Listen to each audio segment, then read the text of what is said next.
Congress sends bill ending longest government shutdown in history to Trump's desk. A bill to end the record-breaking U.S. government shutdown is headed to President Donald Trump's desk after more than 42 days. Federal funding legislation aimed at opening the government passed in the House Wednesday evening, ending the weeks-long fiscal standoff that has largely paralyzed Congress since October 1st. Republicans on the House floor erupted in cheers when the bill prevailed, while the majority of Democrats quietly exited the chamber. The White House said Trump would sign the bill at 9:45 p.m. this evening. 6 Democrats voted with all but 2 Republicans to pass the bill with a 222 to 209 margin. The Democrats who voted in favor of the legislation are Representatives Tom Suozzi, Democrat New York; Henry Cuellar, Democrat Texas; Adam Gray, Democrat California; Marie Gluesenkamp Perez, D. Wash; and Don Davis, Democrat North Carolina. When the House took its initial vote on federal funding legislation on September 19th, just one Democrat, Golden, voted with the GOP. The vast majority of House Democrats opposed the bill, however, including their senior ranks. House Minority Leader Hakeem Jeffries, Democrat New York, reiterated to reporters hours before the vote that Democrats were frustrated the bill did not do anything about COVID-19 pandemic-era healthcare subsidies under Obamacare, also known as the Affordable Care Act, ACA. Those enhanced tax credits expire this year.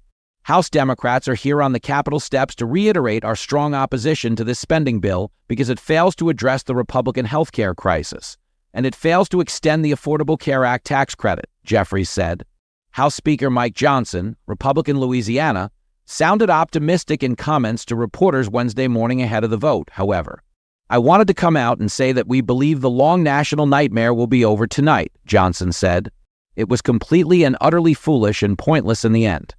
Some drama threatened to crack House GOP unity earlier in the day, however, as some Republicans in the lower chamber seethed over a last-minute provision added to the bill that allows senators whose communications were tapped during former special counsel Jack Smith's probe to sue the federal government for $500,000 each. Representatives Chip Roy, Republican Texas; Austin Scott, Republican Georgia; and Morgan Griffith, W.VA, all shared concerns with the measure but said they would not extend the government shutdown over it. Johnson appeared to placate their and others' concerns, at least for now, with a promise to vote next week on separate legislation repealing that provision. Representative Greg Steube, Republican Florida, told reporters he would vote against the bill over its inclusion, however.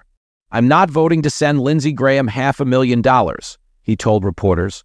He and Representative Thomas Massie, Republican Kentucky, voted against the final bill, but their opposition was not enough to sink legislation. Meanwhile, the shutdown's effects on the country have grown more severe by the day. Many of the thousands of air traffic controllers and Transportation Security Administration (TSA) agents who had to work without pay were forced to take second jobs, causing nationwide flight delays and cancellations amid staffing shortages at the country's busiest airports. Millions of Americans who rely on federal benefits were also left in limbo as funding for critical government programs ran close to drying out. At the heart of the issue was Democratic leaders' refusal to back any funding bill that did not also extend the enhanced Obamacare subsidies. Democrats argued it was their best hope of preventing healthcare price hikes for Americans across the U.S. Republicans agreed to hold conversations on reforming what they saw as a broken healthcare system, but they refused to pair any partisan priority with federal funding. In the end, a compromise led by the Senate, which saw 8 Democrats in the upper chamber join colleagues to pass the bill in a 60-40 vote, included a side deal guaranteeing the left a vote on extending the enhanced subsidies sometime in December. Johnson has made no such promise in the House, however, and the lack of a guarantee on extending those subsidies has angered progressives and Democratic leaders. What were Republicans willing to give in the end, other more than a handshake deal to take a future vote on extending the health care subsidies? Representative Shomari Figures, Democrat Alabama, said Wednesday, "We all know that a future vote is the equivalent of asking 2 wolves and a chicken to vote on what's for dinner. It is dead on arrival." Republican Study Committee Chairman August Pfluger, Republican Texas, criticized Democrats for prolonging the shutdown for little payoff. "They literally got absolutely nothing except for a total and complete surrender that accomplished nothing more than hurting American families," he said.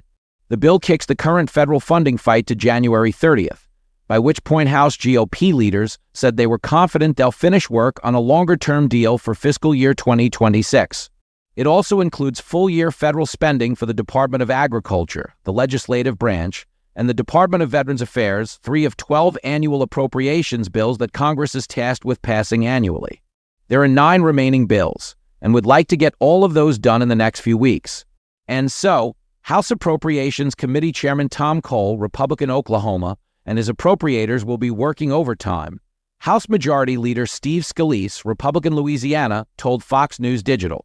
Asked if he thought they'd get it done by that date, Cole said, "I think we can."